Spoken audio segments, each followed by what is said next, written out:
सोने की चिड़िया परी कहानी फेरी टेल्स बहुत पुराने ज़माने की बात है। एक राजा था, उसके महल में एक बहुत सुंदर बाग था। बाग में तरह तरह के फूलों के पौधों और अनेक प्रकार के मीठे फलों के पेड़ थे।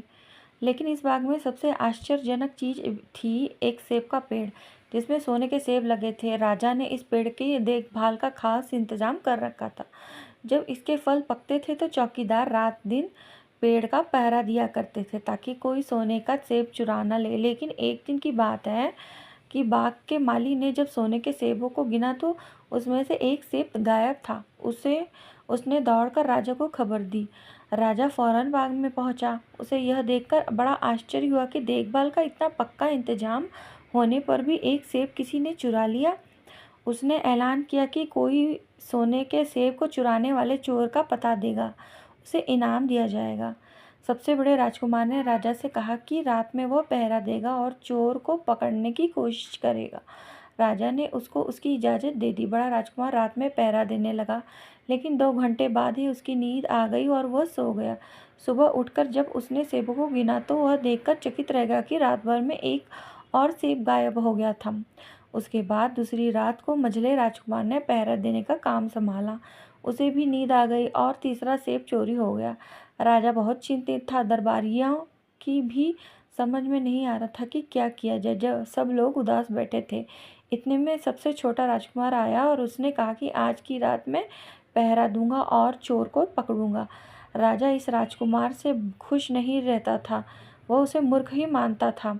उसने उसे डांटते हुए क्या कहा, तुम क्या समझते हो, क्या तुम्हें इसमें सफलता मिलेगी? तुमसे बड़े और तुमसे ज़्यादा समझदार दोनों राजकुमार इस काम में असफल हो चुके हैं। तुम जाओ और अपना काम करो। लेकिन राजकुमार नहीं माना। उसने राजा से प्रार्थना की कि उसे एक मौका जरूर दिया जाए। अंत में राजा राजी हो गया। राजकुमार रात में पहरा देने लगा। उसने तय किया कि वह किसी भी हालत में नहीं सोएगा और चोर को ज़रूर पकड़ेगा। जब आधी रात हुई और 12 बजे का आखिरी घंटा बजा तो राजकुमार ने देखा कि एक सुंदर सोने की चिड़िया कहीं से उड़ती हुई आई और सेब के पेड़ पर बैठ गई।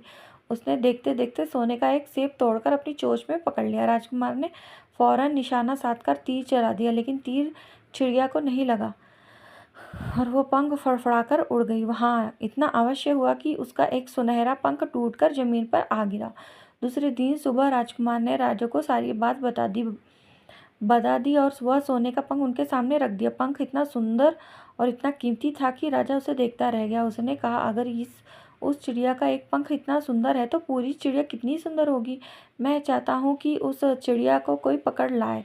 सबसे पहले बड़ा राजकुमार इसके काम के लिए रवाना हुआ। चलते चलते वह एक जंगल में पहुंचा। वहां उसने एक लोमड़ी को एक पेड़ के नीचे आराम करते हुए देखा। राजकुमार ने मौका देखकर तीर अपने धनुष पर चढ़ा दिया। वह तीर छोड़ने ही जा रहा था कि लोमड़ी ने चिल्लाकर कहा, राजकुमार, मुझे मत मारो। मुझे पता है कि तुम सोने की चिड़िया की खोज में निकले हो, तो मेरी राय मानो तो तुम्हारा काम जल्दी ही पूरा हो जाएगा। तुम इसी रास्ते से सीधे चले जाओ। शाम होने पर तुम एक गांव पहुंचोगे। वहां तुम्हें आमने सामने 2 सरायें मिलेंगी। एक सराय खूब सजी सजाई और दूसरी सुंदर सी होगी, लेकिन तुम उसमें मत ठहरना। तुम उसके सामने वाली दूसरी सराय में ठहरना, जो बहुत मामूली और देखने में भी भद्दी सी होगी।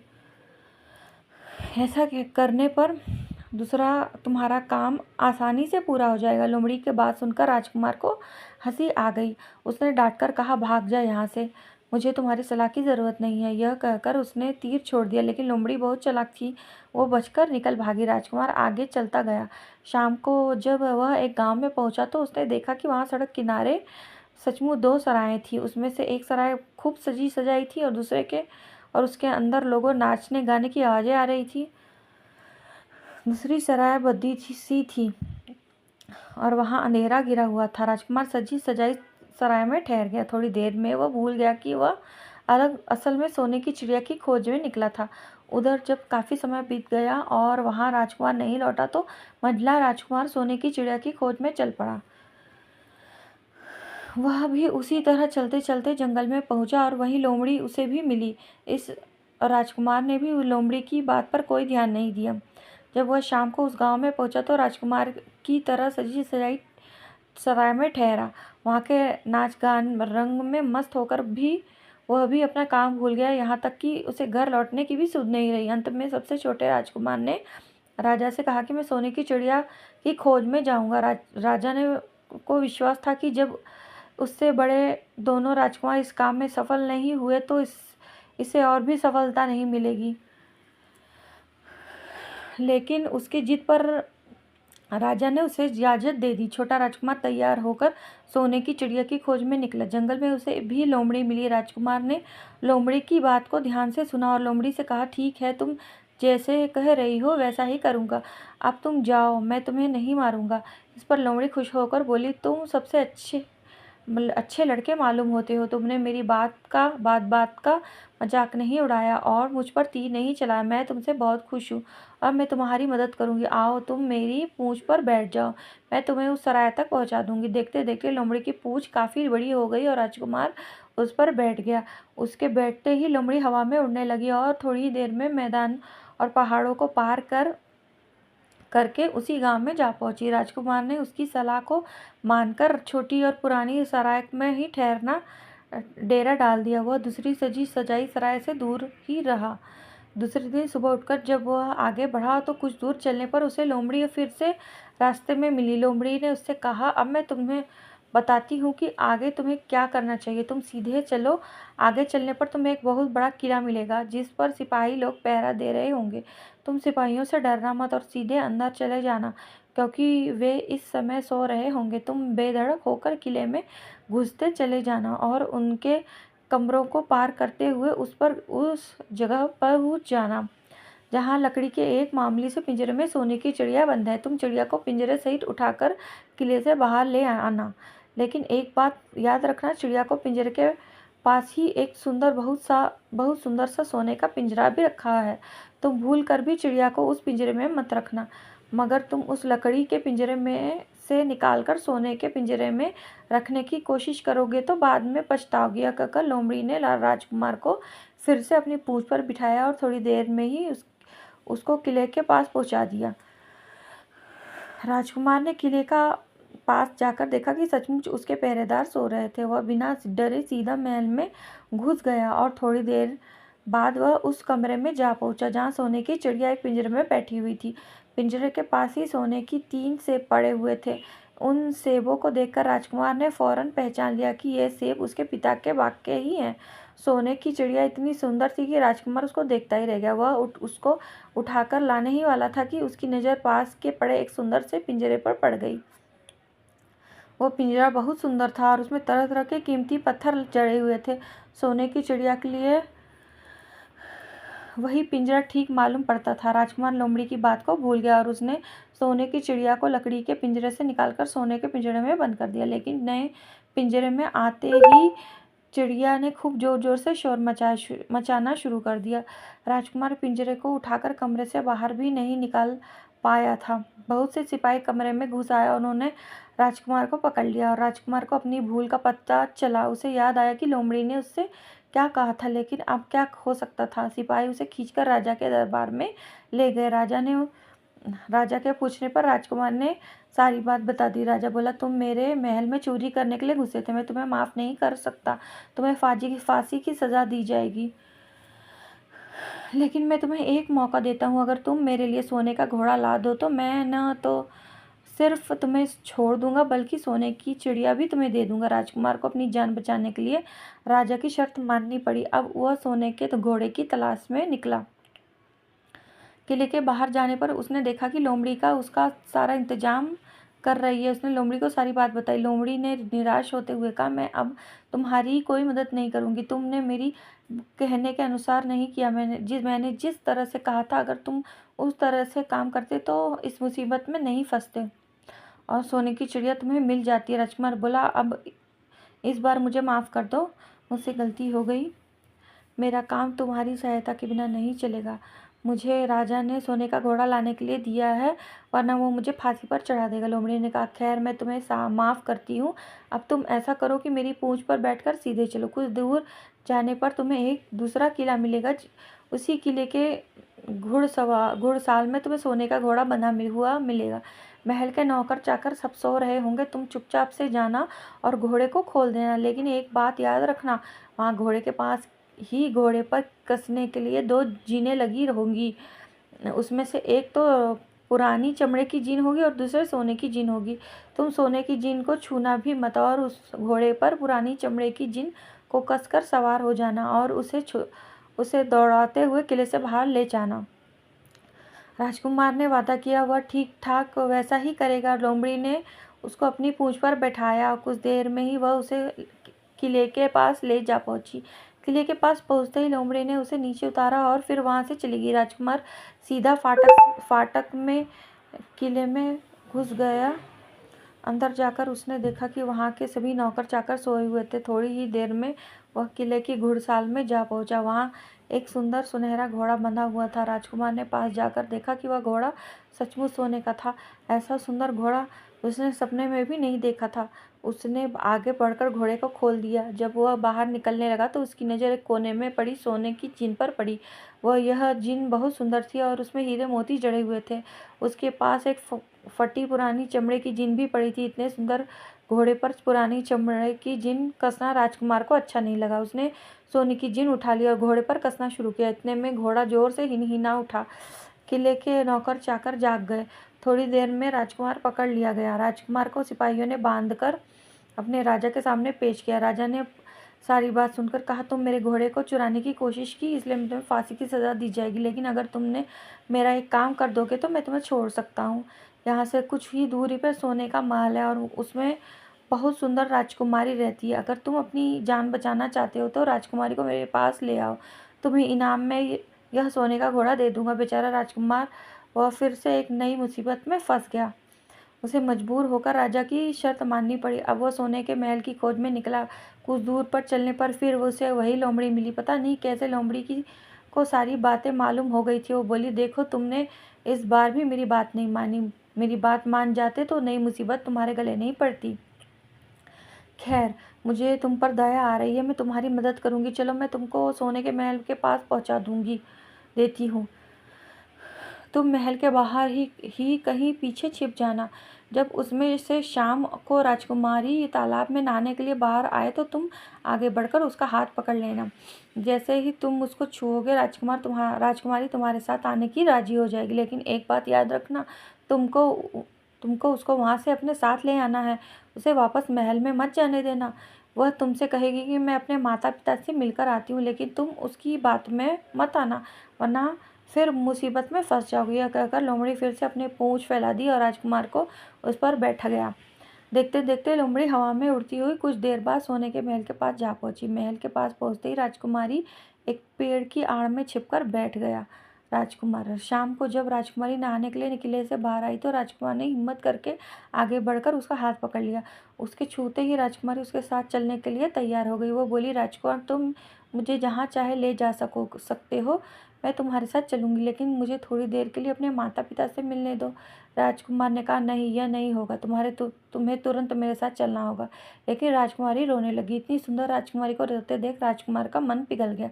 अंत में वह राजी हो गया और बोला, जाओ थोड़ी देर के लिए माता पिता से मिलाओ, लेकिन फिर तुरंत वापस बाहर आ जाना। लेकिन राजकुमारी ने जैसे ही किले पे पैर रखा, किले के पहरेदार जाग गए और उन्होंने राजकुमार को पकड़ लिया। राजकुमार बहुत पछताया, लेकिन अब वो क्या कर सकता था। सिपाही ने उसे अपने राजा के सामने पेश किया। राजा बहुत निराश था। उसने उसी वक्त हुक्म दिया कि राजकुमार को फौरन फांसी पर चढ़ा दिया जाए। यह सुनकर राजकुमार रोने गिड़गिड़ाने लगा। इस पर राजा ने थोड़ी देर विचार करने के बाद कहा, मैं अपनी आज्ञा वापस नहीं ले सकता, लेकिन अगर तुम मेरा एक काम कर दो तो तुम्हारी जान बच सकती है। तुम्हें किले के ठीक सामने यह जो बड़ा पहाड़ है, उसके कारण हमारे किले की सुंदरता नष्ट होती है। अगर तुम 8 दिन उस पहाड़ को खोदकर साफ कर दो तो तुम्हें क्षमा कर देंगे और राजकुमारी का विवाह तुम्हारे साथ कर देंगे। राजकुमार किले के बाहर पहाड़ को देखने लगा। उसके हाथ में एक छोटी सी कुदाल थी। उसकी समझ में नहीं आ रहा था कि इतना बड़ा पहाड़ 8 दिन में वह कैसे खोद सकता है। फिर भी उसने अपनी जान तो बचानी ही थी, इसलिए वो पहाड़ खोदने लगा। धीरे धीरे 7 दिन बीत गए। इतने दिन तक लगातार खोदने पर भी पहाड़ का सिर्फ एक कोना ही खोद सका था। वह दुखी होकर बैठ गया। उसे अब अपने पर बहुत क्रोध आ रहा था। वो अपने मन में कहने लगा, अगर मैंने लोमड़ी की बात मान ली होती तो कितना अच्छा होता। लोमड़ी मुझको हर बात ठीक सलाह दी और मैं उसका कहना न मानकर नई से नई मुसीबत में फंस गया। राजकुमार इस तरह सिर झुकाकर बैठा था कि अचानक उसे अपने पैरों के पास लोमड़ी की पूंछ हिलती दिखाई दी। उसने नज़र उठाकर देखा, सचमुच वही लोमड़ी खड़ी थी। लोमड़ी मुस्कुराते हुए बोली, क्यों, क्या हाल है? इस बार तो तुम्हारी मदद करने के लिए मेरी जरा भी इच्छा नहीं थी, लेकिन मैं 7 दिनों को तक तुमको पहाड़ खोदते हुए देख रही हूँ। मुझे दया आ गई और मैं तुम्हारी मदद के लिए चली आई। जाओ जाओ, तुम थक गए हो, सो जाओ, मैं थोड़ी देर में तुम्हारा काम पूरा कर दूंगी। इस बार राजकुमार ने तय कर लिया था कि अब वह लोमड़ी जिस तरह कहेगी अब वह उसी तरह करेगा। वह चुपचाप उठकर एक तरफ सोने चला गया। थोड़ी देर में उसे नींद आ गई। सुबह जब वह सोकर उठा तो अपनी आंखों पर विश्वास नहीं हो रहा था। वहाँ कहीं भी पहाड़ का नाम नहीं था और महल का सुंदर दृश्य दिखाई दे रहा था। राजकुमार सीधा राजा के पास पहुंचा। राजा उसके काम पर बहुत खुश हुआ था। उसने तुरंत अपने वादे के अनुसार राजकुमारी के साथ उसका विवाह कर दिया। जब राजकुमार उस सुंदर राजकुमारी के साथ कुछ दूर चला तो रास्ते में फिर वही लोमड़ी मिली। लोमड़ी बोली, बधाई हो राजकुमार, राजकुमारी के साथ तुम्हें देखकर मुझे बड़ी खुशी हो रही है, लेकिन अब तुम्हें सोने का घोड़ा और सोने की चिड़िया भी प्राप्त करनी चाहिए, क्योंकि वे दोनों चीज़ तुम्हारे ही लायक है और तुम उसे आसानी से प्राप्त कर सकते हो। राजकुमार बोला, लेकिन भला मुझे सोने का घोड़ा और सोने की चिड़िया कैसे मिल सकती है? मैं तो राजकुमारी को भी उस राजा के लिए ले जा रहा हूँ। लोमड़ी ने कहा, नहीं, तुम ऐसा काम कभी मत करना। इस राजकुमारी के साथ तुम्हारा विवाह हुआ है और अब यह तुम्हारी ही है।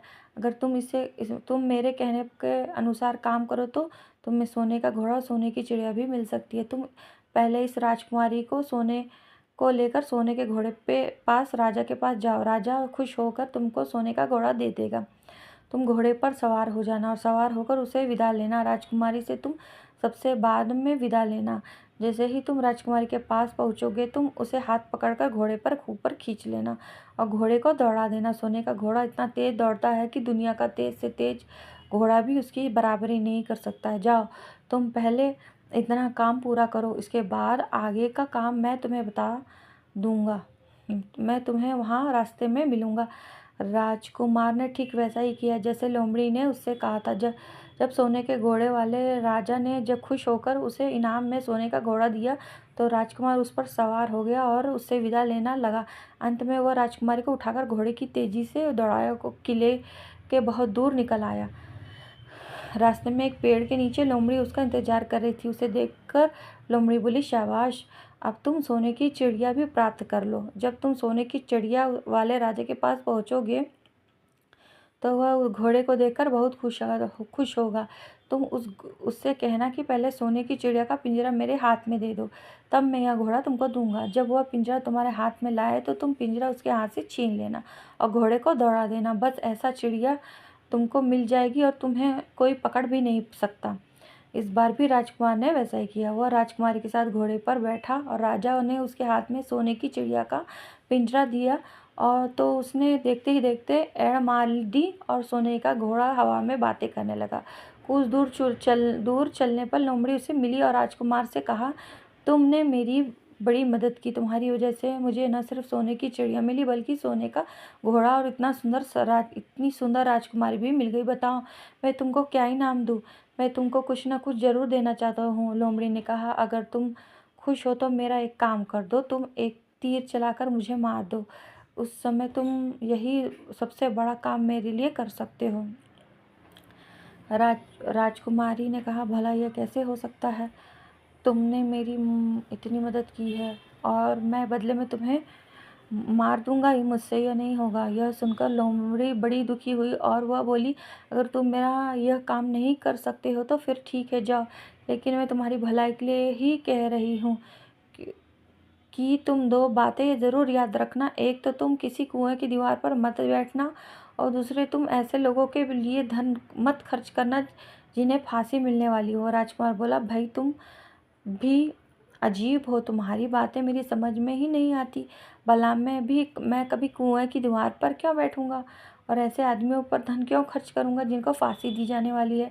लेकिन लोमड़ी ने लेकिन लोमड़ी उसकी बात का कोई जवाब नहीं दिया और अलविदा कहकर वहाँ से चली गई। राजकुमार सोने का घोड़ा दौड़ाता हुआ आगे बढ़ा। राजकुमारी उसके साथ बैठी हुई थी और सोने की चिड़िया का पिंजरा उसके हाथ में था। कुछ ही देर में राजकुमार उस छोटे गांव में पहुंचा जिसमें वह दोनों सराएं थी।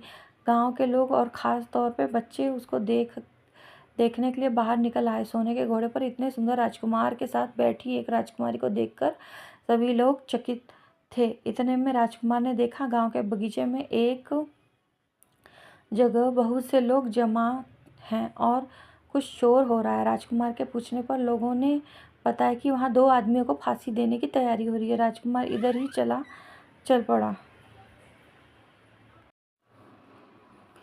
कुछ शोर हो रहा है। राजकुमार के पूछने पर लोगों ने बताया कि वहाँ 2 आदमियों को फांसी देने की तैयारी हो रही है। राजकुमार उधर ही चल पड़ा। वहाँ पहुँचने पर उसने पहचान लिया कि जिन आदमियों को फांसी दी जाने वाली थी वे और कोई नहीं बल्कि उसके ही सगे भाई थे। वे लोग तब से उसी सजी सजाई सराय में रह रहे थे और तरह तरह के बुरे काम करते थे। वे जुआ भी खेलते थे। जुए में बहुत सारा धन हार चुके थे। उन्होंने लोगों में बहुत सा वो रुपया भी उधार लिया था। उन्हीं सब बातों से चिढ़कर सब गांव वालों ने उन्हें फांसी पर चढ़ा रहे थे। राजकुमार भला ये कैसे होने देता। उसने लोगों से कहा कि मुझसे रुपया ले लो और इन लोगों को छोड़ दो। उसके बहुत कहने सुनने पर लोग राजी हो गए और उन्होंने उन दोनों आदमियों को रिहा कर दिया। राजकुमार अपने भाइयों को छुड़ाकर आगे चला। कुछ दूर चलने पर जंगल में उन्हें एक कुआं दिखाई दिया। उस पर राजकुमार के कुछ देर कुएं के पास आराम करते हैं। वहाँ ठंडा पानी पीने के बाद हम लोग आगे चलेंगे। राजकुमार राजी हो गया। अब तक वह यह भूल चुका था कि लोमड़ी ने विदा होते समय उससे क्या कहा था। वो घोड़े से उतरकर कुएं की दीवार पर बैठ गया और आराम करने लगा। उसके दोनों भाइयों ने मौका देखकर उसे कुएं में ढकेल दिया। उसके बाद उन्होंने घोड़े पर राजकुमारी को डालकर सोने की चिड़िया पिंजरा उठाया और वहाँ से चलते बने। कुछ ही देर में वे लोग अपने राज्य लौट आए। घर लौटकर उन्होंने राजा से कहा, हम लोग सोने की चिड़िया को पकड़ कर लाए हैं।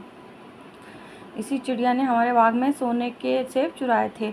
इसके साथ ही हम यह एक सोने का घोड़ा और राजकुमारी भी लाए हैं। राजा बहुत खुश हुआ। सारे राज्य के लोग खुशी मनाने लगे। लेकिन राजकुमारी खुश नहीं थी। वह बराबर रोती रहती थी। उसने खाना पीना छोड़ दिया था। यही नहीं, घोड़े ने भी दाना पानी बंद कर दिया था और सोने की चिड़िया भी उदास रहने लगी। राजा ने बहुत कोशिश की लेकिन न तो वह राजकुमारी खुश हुई और न ही सोने के घोड़े और सोने की चिड़िया ने दाना खाना शुरू किया। उधर छोटा राजकुमार कुएं में गिर गया था लेकिन वह मरा नहीं।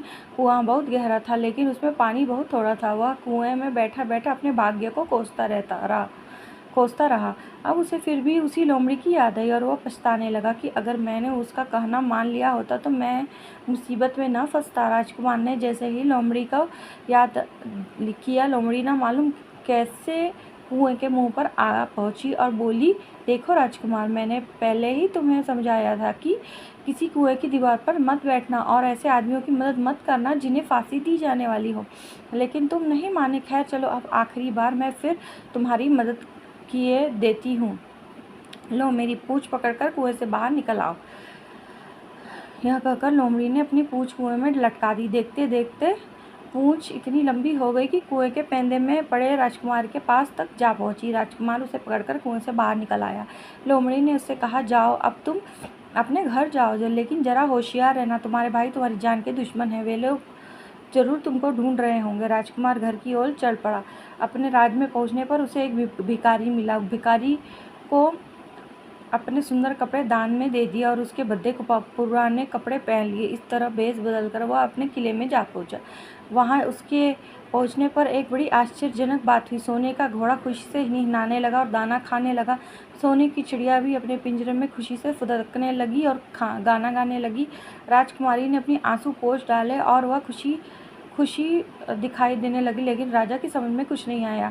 उसने राजकुमारी से इसका कारण पूछा तो वह बोली, मैंने तो पहले ही आपको सारी कहानी बता दी थी।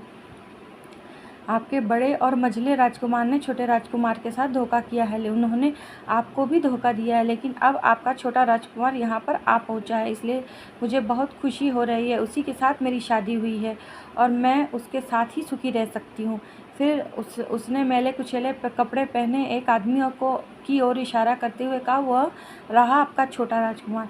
राजा ने भी छोटे लड़के को पहचान लिया। अब राजा ने अपने छोटे बेटे के बारे में अपने विचार बदल दिए। अब वह उसको बहुत समझदार और बहादुर मानने लगा और उससे बहुत अधिक प्यार करने लगा। उसने उसको राजगद्दी पर बिठाने का निश्चय किया। बड़े और मंझले राजकुमार ने अपने छोटे भाई को ही धोखा नहीं दिया था, बल्कि राजा को भी धोखा दिया था। उससे राजा उनसे बहुत नाराज था। उसने उन दोनों को अपने राज्य से निकलवा दिया। उसके बाद बड़ी धूमधाम के साथ राजकुमार का विवाह हुआ और दोनों सुख से रहने लगे। लेकिन राजकुमार उस लोमड़ी को नहीं भूला था जिससे उसकी सहायता की थी। एक दिन समय निकालकर वह जंगल में उस लोमड़ी की खोज में निकला। बहुत ढूंढने के बाद एक पेड़ के खोखले भाग में उसने उस लोमड़ी को चुपचाप बैठे हुए देखा। लोमड़ी बहुत उदास थी और पहले से ही बहुत ज़्यादा दुबली हो गई थी। राजकुमार को देखते ही लोमड़ी ने उसे पहचान लिया और कहा, आह आह, कहो राजकुमार, आज इधर कैसे भूल पड़े। राजकुमार ने कहा, मैं आज तुम्हें ढूंढने के लिए आया हूँ। चलो मेरे बाग में आराम से रहना, वहाँ तुम्हें किसी तरह की तकलीफ़ नहीं होगी। यहाँ तो जंगल में तुम्हें खाने पीने की तकलीफ़ होती होगी और जंगली जानवर और शिकारियों का भी डर लगा रहता होगा। लोमड़ी ने कहा, नहीं राजकुमार, मैं यहाँ ठीक हूँ और भला अब तुम्हें मेरे दुख से क्या लेना देना। तुम्हारा काम निकल गया, अब तुम सुख से अपने राज में रहो।